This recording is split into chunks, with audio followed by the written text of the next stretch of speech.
Welcome, ladies and gentlemen, to the Mines and Money conference this year, unfortunately virtual. And we have today here the Mining Pitch Battle Contest 2, which is the battery metals. And we have a lot of good judges here and also good companies. You know, our format is like Dragon's Den or like the Hölle der Löwen, like we call it here in Switzerland. And but we are much more polite. We are not roasting the CEOs. We want to get a lot of information and a lot of good information from our judges as they are top investors. And I hope that I see some participants here more coming up now. I think I give it another 20 seconds. Grace, is that okay? Okay, let's move on. We have judges here. First of all, Jonathan Cordero, who is the head of corporate development from Eurasian Resources Group. Then we have Philip Gleck, the portfolio manager of Orion Resource Partners. Then we have a lady from lovely Zug in Switzerland, Aline Garnicello, commodities portfolio manager at Pala Investments.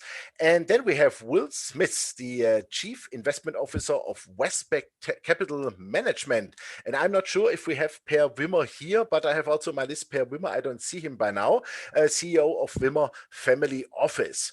Yeah, just to explain that a little bit here, how we do it, we will have each company presenting 3 minutes. We will be very strict on the timing. Afterwards, our judges and investors have the time for 9 minutes of Q&A to really ask them all what they want to know, what they need to know, because the idea behind is how do they invest $1 million in the companies? If they do it in each company or if they split it off, we will see at the end. So I would suggest that we really get started here with Martin Turenne, who is the president and CEO of FPX Nickel. Martin, the floor is yours, and I will start the counter, please.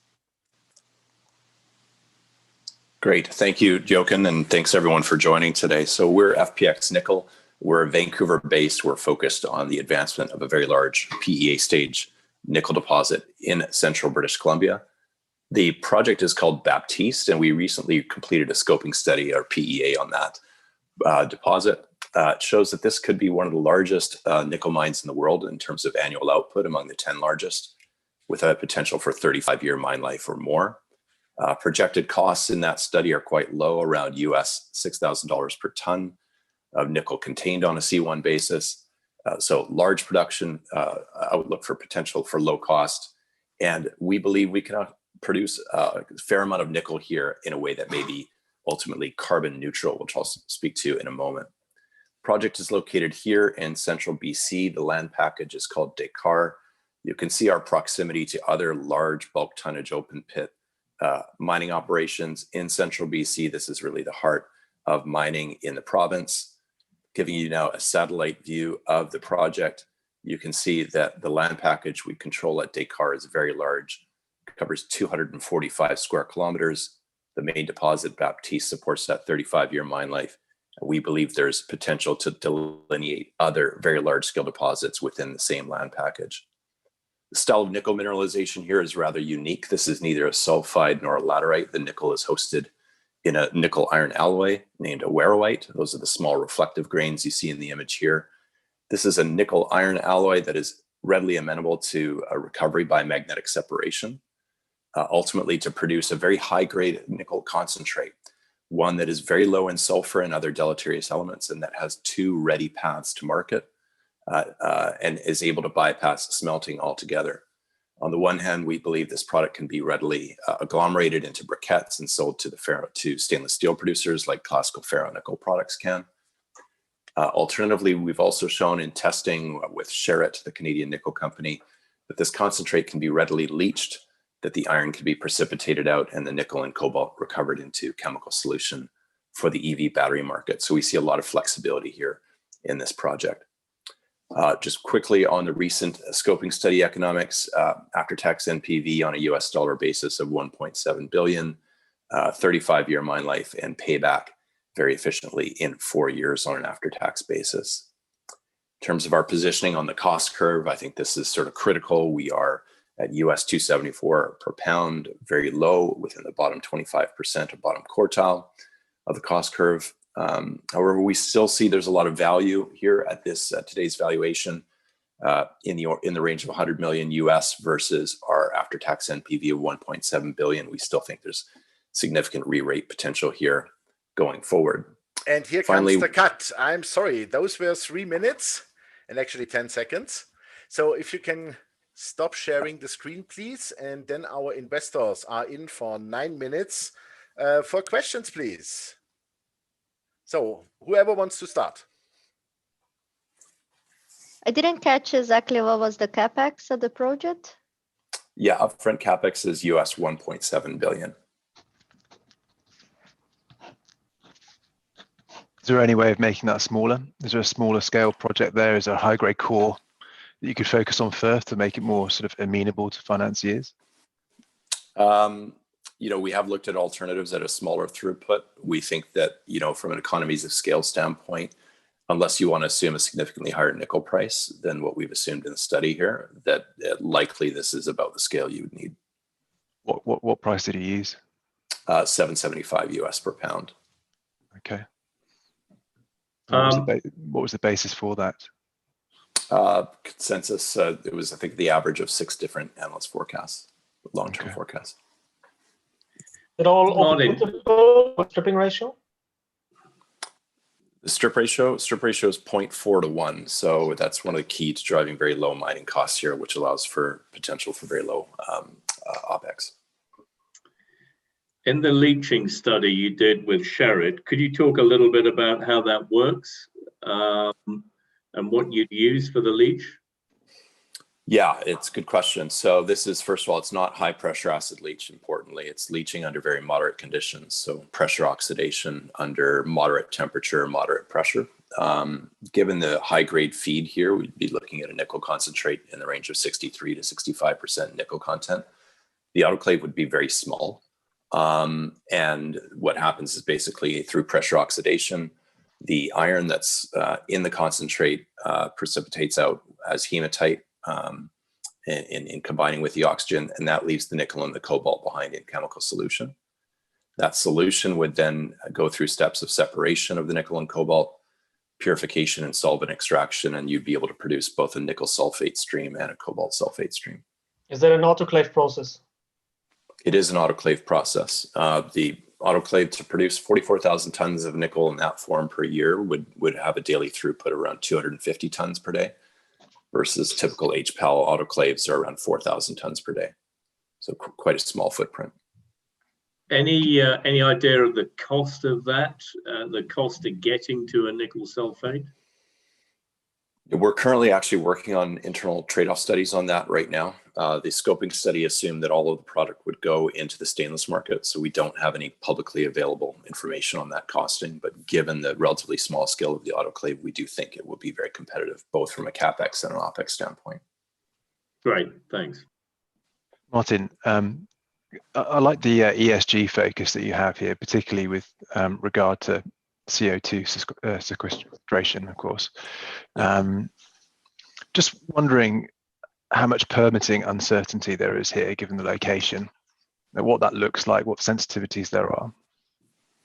Yeah, I mean, sensitivities certainly from a social standpoint, First Nations are critical here. So we have very constructive relationships with 2 First Nations on whose traditional territory this project sits. With respect to the project itself, I would suggest that the biggest risk is probably the tailings facility. This will be a very large tailings facility at this scale of operation. The experience of the Blackwater project, which is also in central British Columbia, about 200 kilometers south of us in recent years, whereby the scope of that project's permitting application was very similar in scope to the project that we have envisioned here. And they recently received their federal and provincial environmental permits. So we think it establishes a strong basis over, a 3 to 4 year period to obtain permits here. We don't see any fundamental red flags. Okay, so you've got 3 to 4 years to permits. There's also a fair amount of work to do to get to a construction decision on the technical side of things. And presumably you're going to have to work on offtake and what product you're going to sell. So if you add it all up, what's the timeline? Yeah, sure. So timeline today. So just in terms of, first of all, costs. So there's been about 25 million US invested to take the project to where it stands. We think to get it to a construction ready stage is probably something in the order of 40 million US additional. From a timeline standpoint, with that money in hand, I think it would be about a 5 to 6 year process to a construction ready decision. Okay, thanks. That means that there's quite a lot of more exploration required during feasibility or pre-feasibility. And not really, actually. 80% of the resource is already in the indicated category. What's driving then the 40 million? It's really, it's if you look at the experience of other projects in the region, it's really around environmental work. The permitting work is quite lengthy and frankly quite costly as well. And with respect to this project in particular, metallurgical test work at successively larger scales up to and including pilot scale demonstration is going to be significant here. So it's going to require sort of large tonnage of extraction on a test basis, as well as large metallurgical test work, as I said, including pilot work. And that's all open pit? It's an open pit deposit, yeah. Well, it sounds a bit too good to be true. So, but still your PNAV is quite depressed. What's the reason for it? You know, I think part of it is, listen, a project with this large an NPV, that's a big NPV to sort of measure a market cap against. So inherently, I think you have your risk of being low there. I think the project is viewed as potentially unconventional, given that it's not a sulfide, it's not a laterite, and so further work that we do on metallurgy, I think, can close that valuation gap as we continue to scale up that metallurgical test work. You know, at the lab scale already, it's shown to be quite robust. You know, and you know, frankly, I think, you know, copper projects in particular tend to be higher on that PNAV scale.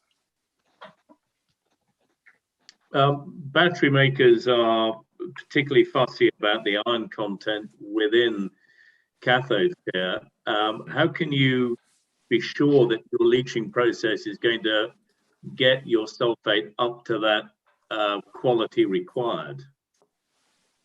Yeah, excellent question. So because there is a significant amount of iron in that concentrate that is being leached. So the tests we've done to date with Sherritt show that very efficient removal of that iron in that pressure oxidation stage, and very, very little residual iron making its way through to that chemical solution, which would then be further subject to purification and solvent extraction. So, you know, albeit at a fairly small scale, the iron is being removed quite efficiently under pressure, under POX there.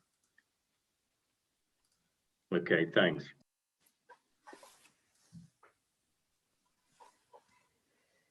So what's your next steps then on the project? Yeah, there's really two paths. So the first path is taking the main deposit Baptiste through to pre-feasibility study. That will involve a little bit of infill drilling, but the real focus there is going to be on metallurgical test work, as well as geotechnical work on the pit and on the proposed tailings site. And the other parallel track is the regional exploration. We've got another target called the Van target within the land package, which actually has a larger footprint of mineralization outcropping at surface. It's around a 3 square kilometer target, but it's never been drilled. And so we will be getting in there and drilling that this coming North American summer. And we have hopes here that this could be another very large scale nickel deposit, and potentially one that could be larger and or higher grade than the existing deposit. Yeah. I appreciate it's in a different country, but do you think the recent decision on Pebble makes permitting tougher for you?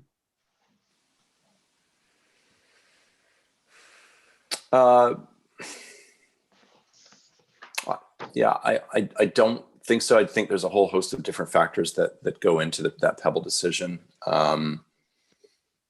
For us, we're really focused on, having built very solid relationships with the First Nations groups in our region from day one of exploration. We also think there's a lot of sort of positive checks in the column for us from a permitting standpoint with respect to sequestration of carbon dioxide, and also the fact that there's no ARD in our tailings. And so the Pebble decision I would argue that doesn't really impact us directly. Thank you very much. That was great. That was your 9 minutes. Thank you very much, Martin. Great questions from our investors here.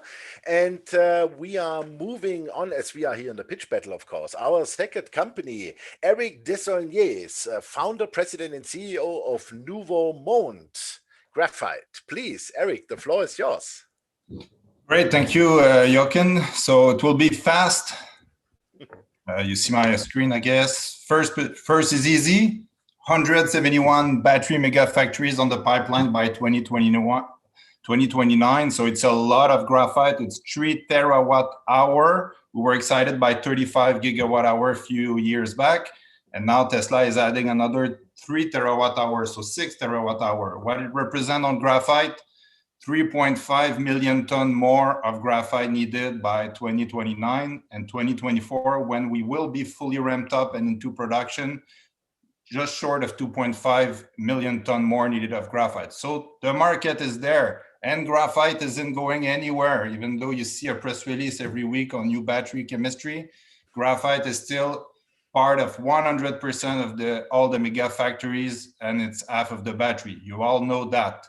What you don't know is in the Western world, we're significantly advanced. We are the most advanced project out there.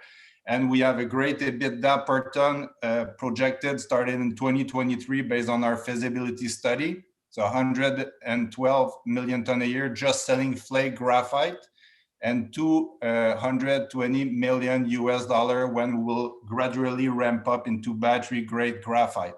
So 100% of it comes from China today, and we are a great alternative for all the Western world battery makers. So in short, we're the most advanced graphite project, perfectly timed with the market, largest scale producer and low cost producer, the first open pit all electric to be fully carbon neutral thanks to our hydroelectricity in Quebec, great alternative to China. And we're located in Quebec, Canada, fully vertically integrated with extremely supportive shareholder base. It's a de-risk project thanks to the fact that we are operating since 2019, since close to 2 years. We're operating a demonstration plant, a flotation circuit, and we were able to train great staff, great people. We have off-takes agreement already on our project. And now let's start real business for only you guys, Mr. the Judge. So we're launching in first primer today, the graphene cosmetic line. If you want to look like GN and be proud of your work, if you want to be working all the time on an insane mode like Jean-Nicolas like this, you want to acquire the Northern Men virility, may or may not work in Europe, I warn you.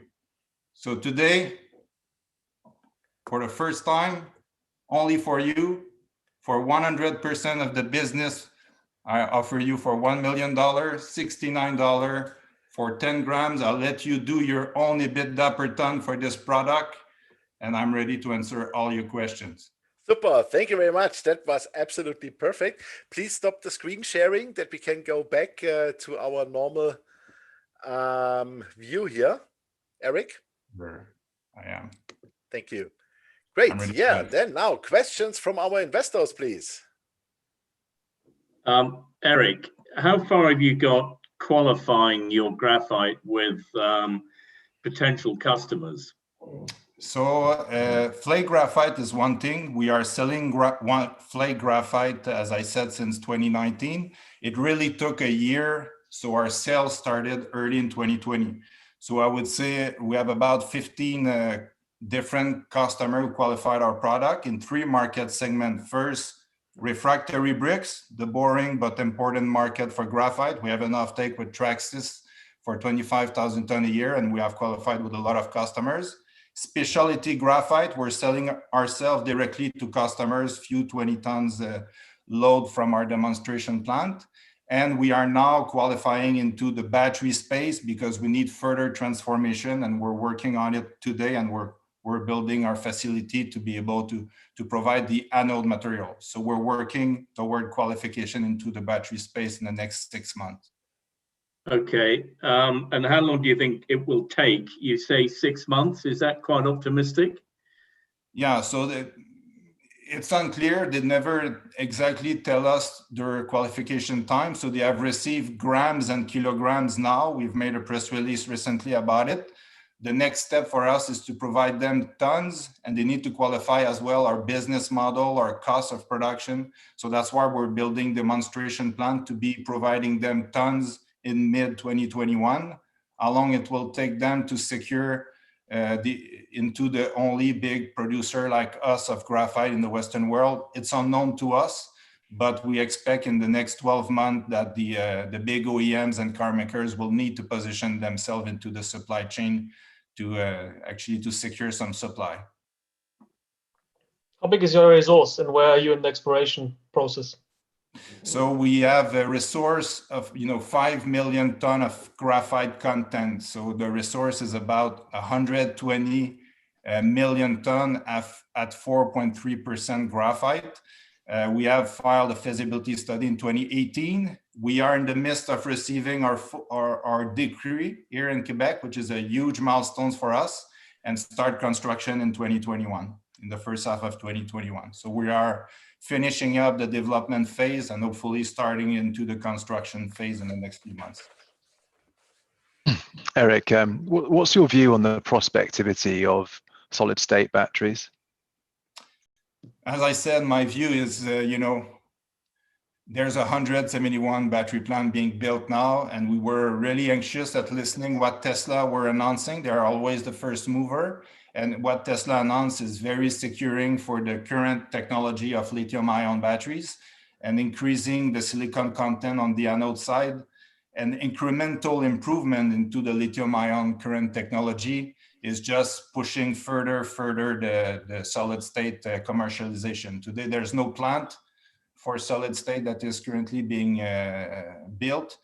And I believe personally that the big question is when the graphite will start being decreased per year, the need for graphite, the demand for graphite. And I don't see that for the mine life of our mine, which is 26 years, Okay. What about, the replacement with silicon that was mentioned in the battery day? Yeah, exactly. And there's quite a very good videos about experts that I can send to you, but now they are using 5 to 7% silicon, and the maximum in theory they can add to the graphite is somewhere between 20 and 30% silicon. And if they do that, it's a great news because they will increase the range by 20%, potentially reduce the cost, but there's still a 70% of graphite that won't go anywhere. So 70% of 3 terawatt-hour, I don't mind. It's perfect. It's just proving up the technology to be better and better and better. And no one else will be able, no other new technology will be able to get into the market. So for me, graphite is not going anywhere. And I believe it's just good that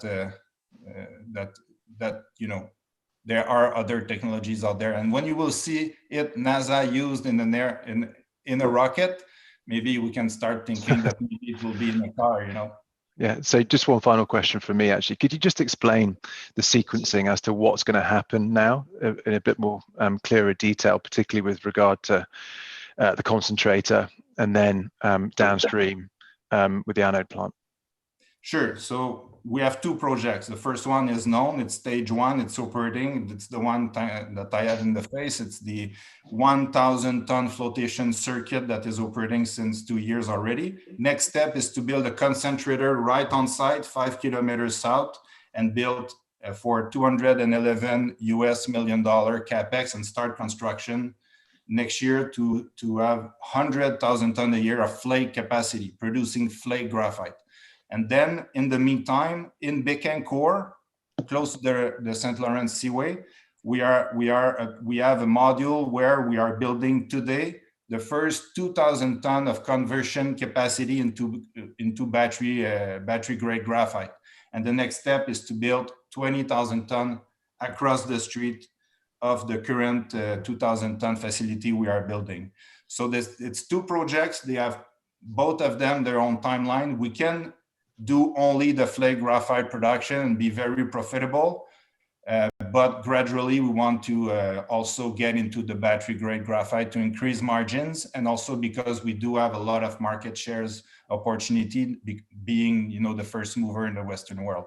So focus on the mining concentrator next year, but also stage 1 for the purification and coating, and then ramp up to the stage 2 at the purification probably in 2022.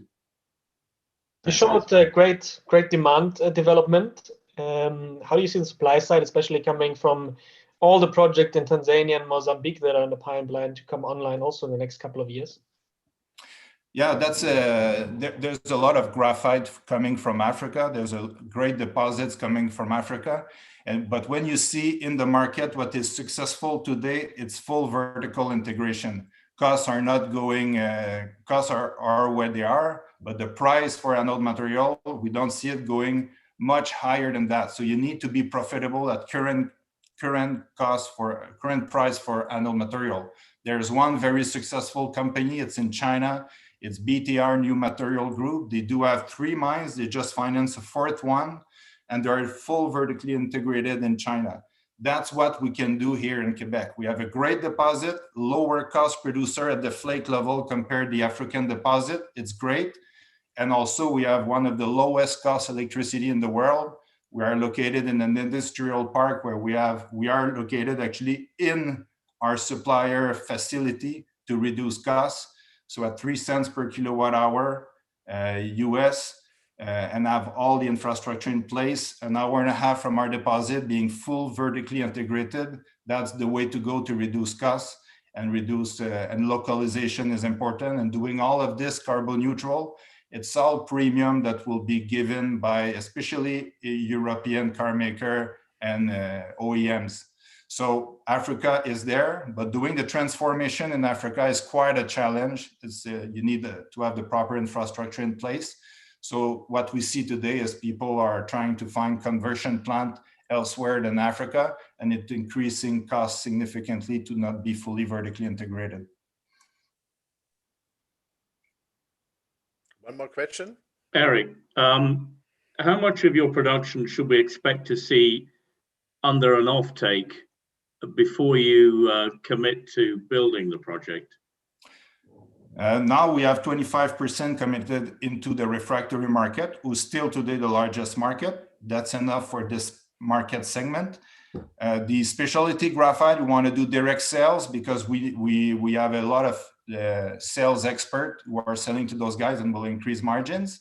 And then we are looking for an anchor customer for the value added who will take 1/3 to half of our transformation capacity and will only finance it in partnership with an anchor customer.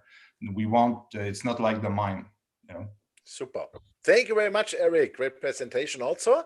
And yeah, let's move on to our third company, and that would be Scott Hicks, the CEO and Director of Strategic Resources. Scott, the floor is yours for 3 minutes. Thanks very much. I appreciate being here today. So the company I'm going to talk about, Strategic Resources. We're a fairly new company, but this is a Lumina Group company. So for those of you who don't know Lumina Group, it's really been the same technical team for the last almost 20 years. Leo Hathaway as our senior geologist, Marshall Koval as somebody who used to run Pincock out in Holt in the States and has a great technical background. Myself, I'm the new guy to the group with about 3.5 years with the group. So, you know, our history is really advancing large-scale copper and gold projects, de-risking them, and then looking to sell them on to majors who would put the assets into production. So over this period, we've raised $290 million across these 7 companies and returned about $1.6 billion to investors. We currently have 3 public companies: Lumina Gold, Luminex Resources, and Strategic Resources. You know, on the vanadium side of things, we see a lot of prospects for growth here. We see increasing steel demand going forward. We see the vanadium redox batteries becoming a bigger part of the energy mix. And, you know, we think those are going to be the key drivers going forward. Obviously, COVID's put a bit of a dent in the aerospace demand for this year, but, you know, we're looking forward to that coming back here post-vaccine as well. We truly do believe that these batteries are better batteries for certain applications. You when you look at what vanadium batteries can do for grid scale storage, if you're looking over a 20, 25-year mine or project life, you're going to get a way better outcome than going with the conventional lithium battery that's going to degrade over time. It's easy to recycle all the material on the back end. You can even lease the material over the life to reduce the upfront costs. So we think there's a lot of growth in this segment going forward. So far, we have 2 projects in Finland. We acquired the past-producing Mustavara mine.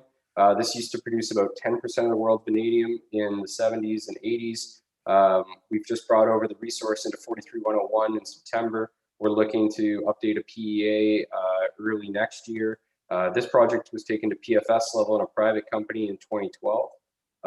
We have a secondary asset, a higher grade asset called Silaselka that's further north in Finland. We're looking to drill that in the next year. And then we really want to use this company as a platform to bring in other energy metal assets. So not necessarily vanadium, but really looking across the space. I mean, our group obviously has a history in copper. We'll continue to look there. We'll look at vanadium, and we'll look at other energy metals that we think make sense. So it's early days, but I think it's an interesting company to look at. So with that, I'll pause for questions. Super, thank you very much. Perfectly in time. I like that a lot. Yeah, please can you stop sharing the screen that we have everybody again here on the white screen? Yeah. Thank you very much. Great. Yeah, please, to our investors, questions. Yeah, I had a couple of questions there. Thank you very much indeed for the presentation, one second, Scott. Philip. I think Aline was first, but she did not put on the mute. Aline, I you now apologize. unmuted? Sorry, no problem. Good. Always forgiven of Philip Clark. Just a few questions. What is the expected cost in each of the projects? So production must ramp up and CapEx. And in terms of structure, would you be pitching for the group or would you be pitching for a specific project? Sure. So, on the old PFS, the quantum of CapEx and all these numbers are getting updated right now. So take it with a thumb in the air. But the old quantum was around 500 million euros. About 30% of that was for the concentrator in the mine site. About 70% of that was for a smelter at the coast that would produce your ferrovanadium and your pig iron products. We'd be pitching for early stage equity to continue to de-risk the project. We'll be having a better sense of what a PFS or maybe going straight to DFS would cost in early 2021. A unique aspect I didn't mention about the project is that it is the mine site itself and the concentrator are permitted right now. So another goal in 2021 will be to extend those permits. They currently run out in 2022 if you haven't started construction. So, we'll be using funds to work on the permitting side as well. Using vanadium pentax or ferrovanadium? Ferrovanadium 80. So it's about 55% revenue from the ferrovanadium and then about 45% from the pig iron. So not directly suitable for your vanadium redox batteries? Not directly suitable, but I mean, we do believe that obviously, a rising tide lifts all boats, and we think that, as as demand comes on, these primary producers are going to have to produce V2O5, and it will increase prices across the market. But there is a substantial premium right now for the ferrovanadium, obviously, over the V2O5. Can't you use an intermediary MVO product to produce the electrolyte that you'd need in VRFBs? Yeah, you could. We just think that with the current premiums and what we're seeing in pricing, that the ferrovanadium is going to give you a better economic outcome at the project. I suppose that you're not going to see production for some time though, so you'd imagine that the world will be a little bit different with so many renewable projects coming on stream by then. Yeah, exactly. And I mean, I think there's some very interesting leaching technologies that are being explored right now. For instance, we're looking at wasting the titanium. But I think there's some interesting leaching products that would allow you to get all 3 products out of these VTM deposits. So we're going to pursue those simultaneously. But the base plan is the smelter with those 2 products as of right now. Why did Mustavara stop producing back in the 70s and 80s? Yeah, vanadium dropped below about $1.50 a pound, and they shut it down at that point, and then they decommissioned the mine site. So right now, all that's there is the open pit and the old tailings impoundment. It's all been decommissioned. But obviously, the nice thing is, the metallurgy works, and there's the infrastructure for a mine because there was one there previously. So I mean, a lot of the conventional risks that you get asked about mining projects have already been addressed. Okay. Scott, if vanadium redox is so good as a battery, why is nobody using it? Is there somebody out there who's is going to break the ceiling here? Yeah, it's a good question. I mean, I think the guys, so we've toured a couple plants. We've toured the Avalon plant, which is now Invinity, and we've toured the Enerox plant. I would describe both of those companies as being a bit, startup and capital starved. I think Bushveld has done an amazing job in the sector of injecting capital into these type of companies, and they're starting to grow. We're obviously seeing large scale deployment in China. We're starting to see more deployment in Australia. So I think it'll grow. I mean, also it's a small market, right? It's only 100,000 ton a year market. Batteries are 3% of it right now. So it doesn't take a lot of growth in the sector to kind of, change the market dynamic. Yeah. Do you think that you'll continue to adopt the Lumina strategy of selling the project pre-production? Yeah, it's a great question. I think from our perspective right now, the workflow is the same either way. We'll look to de-risk it, and then we'll see how we go. There's not a lot of primary vanadium producers, so I think it is a niche that there's certainly space for more, but we'll see how we do. Okay. What's your view on niobium substitution? Yeah, it definitely puts a ceiling on the price, and it's a good question. I mean, obviously, when we were at $100 a kilogram of ferrovanadium, you were going to see that substitution. But I think there's a long way from the $28 a kilogram we're at now, and that substitution. And obviously, as China increases the rebar standards, and they've been slow to enforce it, but I think that'll probably add 20% to demand over. Everyone thought it was going to be right away, which is why you saw the price spike. But I think it'll realistically take 5-6 years to go into place. But that'll increase your base demand in the market. Is there a price that vanadium starts to impinge on the growth of batteries? Definitely, yeah. So I mean, RBC Research put some numbers together. They think they're competitive in the $7 to $8 range. I've heard people say lower numbers. Per pound V2O5.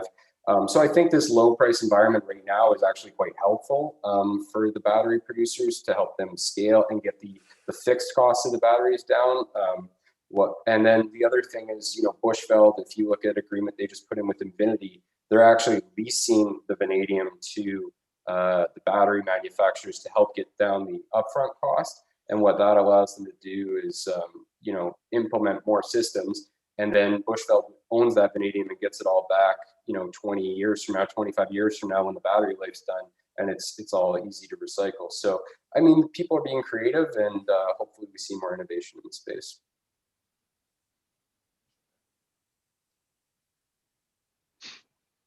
What's your annual production and life of mine? Yeah, so in the old PFS, it was just under 5,000 tons per year of ferrovanadium and just over 300,000 tons per year of pig iron. So given the increasing intensity of use of vanadium in steels, particularly in China, and the enforcing of these new standards, why is it with that sort of demand outlook, the price just hasn't moved? Yeah, so 2018, 2019, you did see the substitution you referred to, which kind of took the heat off the market. Obviously, this year, I think with COVID, we've seen reduced steel demand. We've seen basically zero aerospace demand. I don't know about you guys, but I haven't been on a plane this year, and they're not building a lot. We're hoping that all of that kind of recovers in 2021, 2022, and lines up with when this project could start construction. Okay.